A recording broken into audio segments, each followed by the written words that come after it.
Why, hello there, fam. Welcome back to the channel. I do apologize if my voice sounds a little off. It is early-ish in the morning.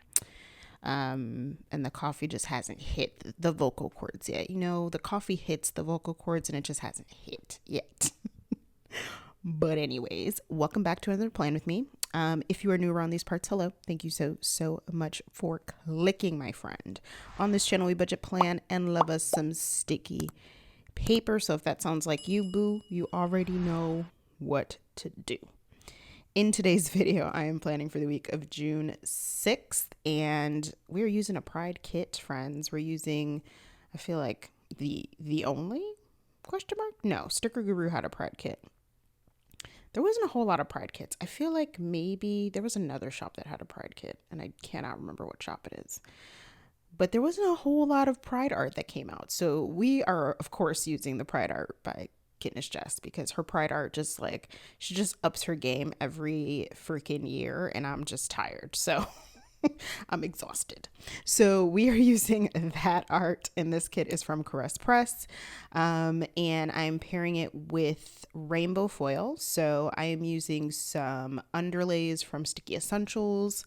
I pulled in a couple underlays from Scribble Prints Co. I just had from like a leftover rainbow foil bundle. I pulled in some scripts from that leftover rainbow bundle from SPC as well. And then I also pulled in some PlannerChoco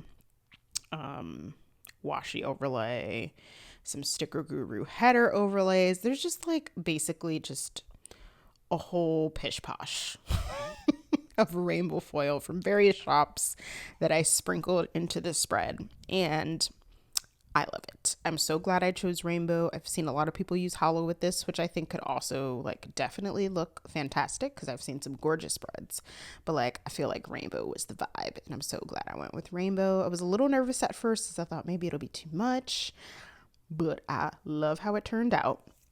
Now, y'all, let me tell you, this base was a struggle, okay?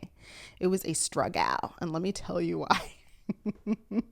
So you'll see when I get to the bottom washi part, I wanted to split my bottom washi, which is what I usually do, especially so I could use the PlannerChoco foil, like washi foil overlays. And I went to get like the 15 millimeter, peel it off, and it was just not cooperating. So I was like, oh my God, I tried, it was ripping. It just seems like it wasn't cut right, which can happen. So it's fine. So I'm like, okay, I'm just going to commit to doing the full like 30 millimeter bottom washi, which I haven't done in ages. So I put it down, and when I was putting it down, I hated it initially. But then when I was editing, I'm like, this did not look that bad. I could have just left it as it was, but then I probably wouldn't have used the foil overlay. So all in all, I finally got it off of the page. So I was able to use the 15 millimeter. You'll see me pick up the bottom washi and put it back down and all sorts of things, but I was able to to get it how I wanted it. And then the other hilarious thing, so as you guys can see right now, I'm putting in an extender, mostly because I wanted to use like all the boxes, and you know, kids these days are coming with all the boxes, and of course I want to use all the boxes, so it means extenders are starting to become a part of my life. So I did an extender so that I can use more of the boxes. And all right, usually how I film, I'll circle back to that point, but usually how I film, y'all, is that I will usually put the base down one day, or like in one sitting, and then I'll leave the spread, sometimes for a few hours, sometimes for a few days. And then I'll come back to it whenever I have time to start doing the day by day. And sometimes I'll do half the day by day, or I mean, occasionally I'll do everything, but that usually takes a while. So I usually break it up. It takes like 3 sittings for me to get these filmed usually, because I hate pulling stickers, y'all, and I don't like pulling them. And since I don't like pulling them, I usually pull while I plan. So it takes longer, obviously. But my new sticker organization is like, it's making my life so much easier. Like, it has cut down my planning time so much, and I'm so happy about it. I can't even tell you. I know that video either is already live when you're watching this or will be live soon. I just need to voice over it, which has been the struggle kind of for all of these. But anyways, so because I do it in that sitting, like I'll just put the pages away. I'll usually put my inserts back in my Aura Estelle and put them away until I'm ready to use them again. Well, I did that with this kit. So you'll notice in the day by day that it's stuck. So it just looks like, it doesn't look like an extender. You guys will see when I start doing the day by day what I mean. So your girl just went through the whole spread, the whole day by day, never filled in anything underneath that extender. It looked like it was just a box. Like essentially it was a little bit off, so it just stuck. It just stuck, you guys. I am laughing so hard right now. I still need to go back and fill it in. What I'm going to do is fill it in off camera, obviously, because it didn't make the cut. And then I will post pictures on IG of the extender. I'm going to call it the Lost Extender. Those of you who watch this video will know when I post the Lost Extender pic, you'll know what I'm referring to. You guys, I didn't realize it until like after I finished the whole spread and I came back to edit and I was like, oh my God, this is an extender, woman. What is wrong with you? So, you know, it was an adventure putting this down. Basically, it was an adventure. That's all I'm gonna say. All right, y'all. So in today's video, I'm going to be chatting about some important Black and Latina leaders of the LGBTQ plus movement. So I got this information off of a post on IG. I did share it, I think, towards the beginning of the month. I'm assuming this will go live in June, but if not, the beginning of June. And it was from LGBT on Instagram and at LGBT and then at Impact. And it is saved in my highlights so you guys can go and look at it yourself. You can learn, research, share with someone, whatever you want. The information is saved in my highlights. So, and I really try to do that whenever I read things or see things that are either really impactful to me or really educational and that I think is important to elevate, like voices or things or causes that I feel are important to elevate. Or I don't know, there's also like a thank you section there. So I use my highlights in different ways, but that's one of the ways I like to use that section. So, okay. So I'm going to do that. And then I think I have like 4 names or so. I don't think that's going to take me through the whole spread. So after I do that, I'll probably do some highlights of the week just to kind of go over what happened this week. It wasn't anything all that wild, but I thought I would probably share that to finish out the video. So here we go. Also, this very much reminds me of what Planners and Tacos does for June, where she kind of shares important Black history. Something, you know, some topic or some person or some event that happened and that was relevant in Black history. She tends to share in June. I know she did it last year. I believe she's doing it this year as well. And I love that. So shout out to Shanice from Planners and Tacos.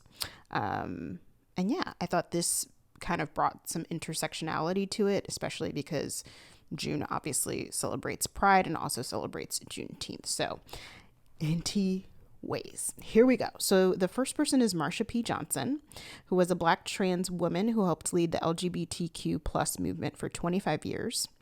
Johnson advocated for trans and homeless people, sex workers, people living with HIV and AIDS, and the incarcerated.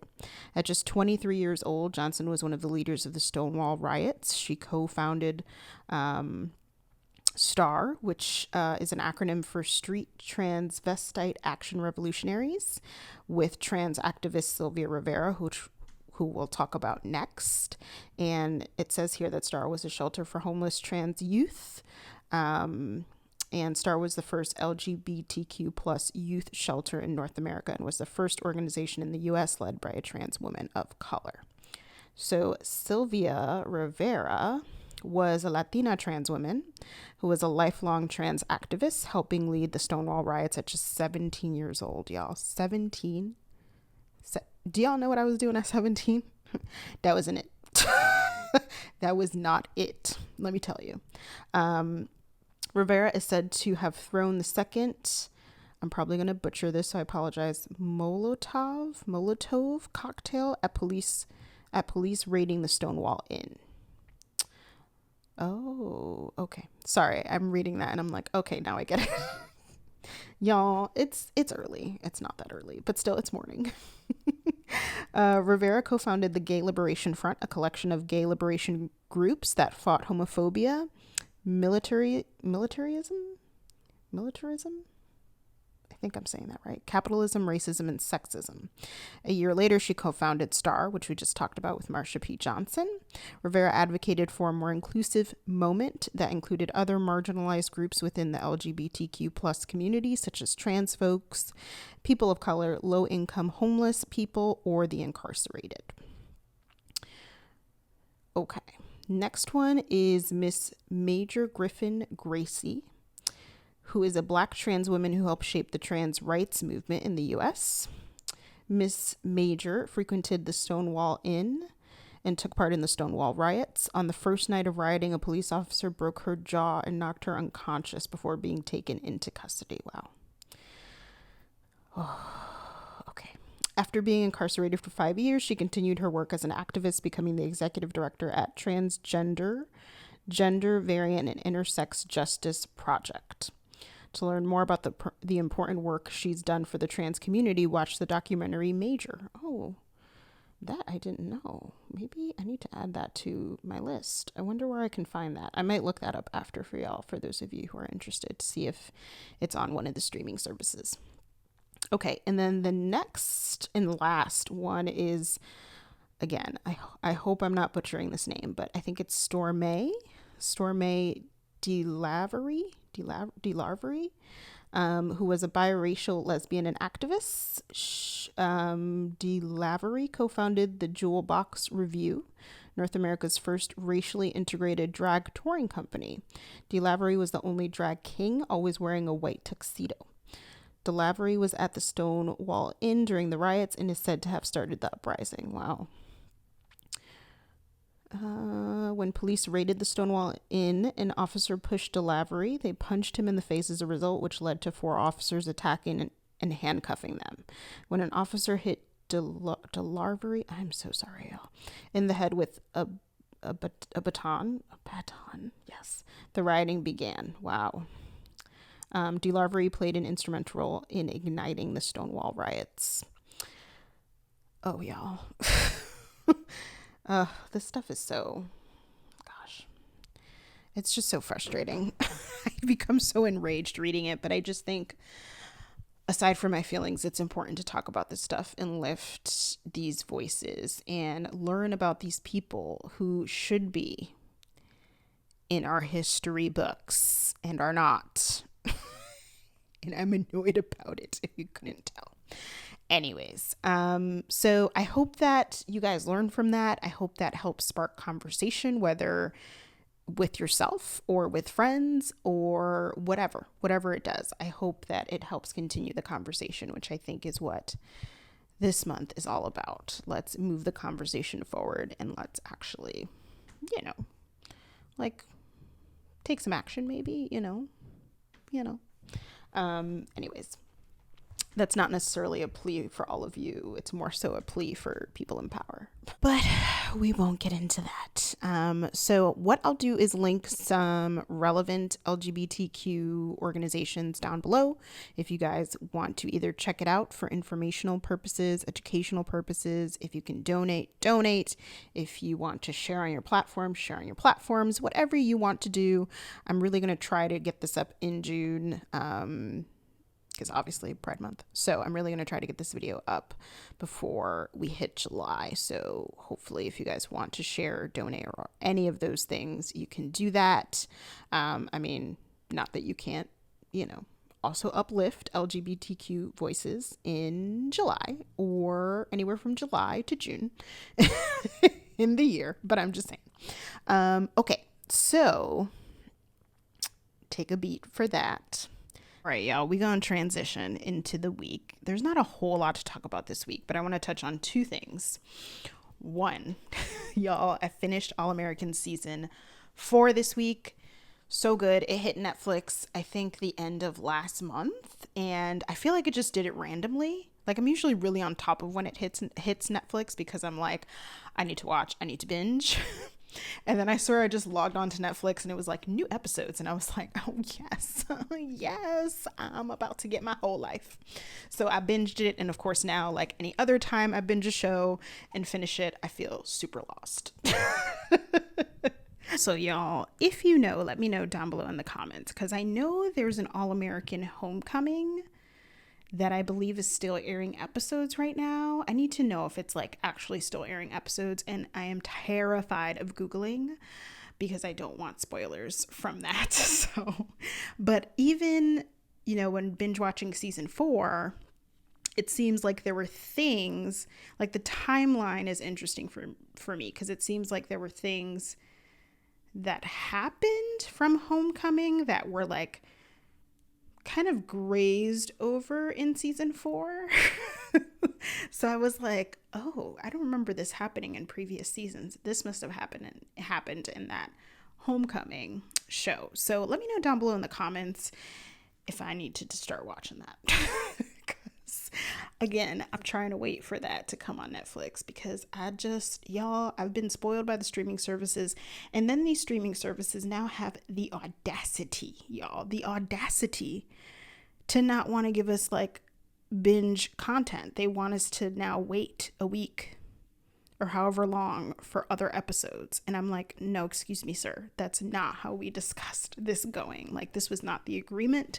This is not why I give you like $16.99 per month. Like, I need the binge. What are you doing? Anyways, y'all. All right, y'all, we are finishing up. And the last thing I want to quickly talk about is today is Monday. So there were SPC new releases, and she is giving me fall. And I didn't know that I needed fall until she gave me fall. I was like, wait. So she did a reformat of the July mysteries. So last year's mystery I used last year, so I don't really care that much about that one. But she did a reformat of July 2020, I think. I'm not entirely sure which year, but that one I have never used. So I'm pumped. Also, your girl definitely resubscribed to the SPC mystery because I was sweating, y'all. Like, I was legit sweating trying to find the June mystery, and I just can't do it again. So I decided to resubscribe. I know I'm always back and forth on this topic, I feel like, but I decided to resubscribe. Again, we'll evaluate in another couple months and see where I want to be, but I have resubscribed, so that means I'm going to get July mystery, and she's doing a reveal of July mystery on Wednesday, so in a couple days, real time. And July mystery is historically fire, although January mystery is also historically fire, but I feel like this January was not it for me. It just wasn't it for me. So I'm not sure. I don't want to get too excited for July, but also July is like not the best, the second best month. May is my favorite month. The second best month of the year. But this July is the best month because Beyonce is dropping a solo album. So like it wins the year. That's all I'm saying. And by the time you guys see this video, it would have been out, the July mystery reveal. So let me know in the comments what you think. Thank you so much for watching, y'all. I hope you enjoyed the video and the plan with me, and I'll see y'all real soon. Bye.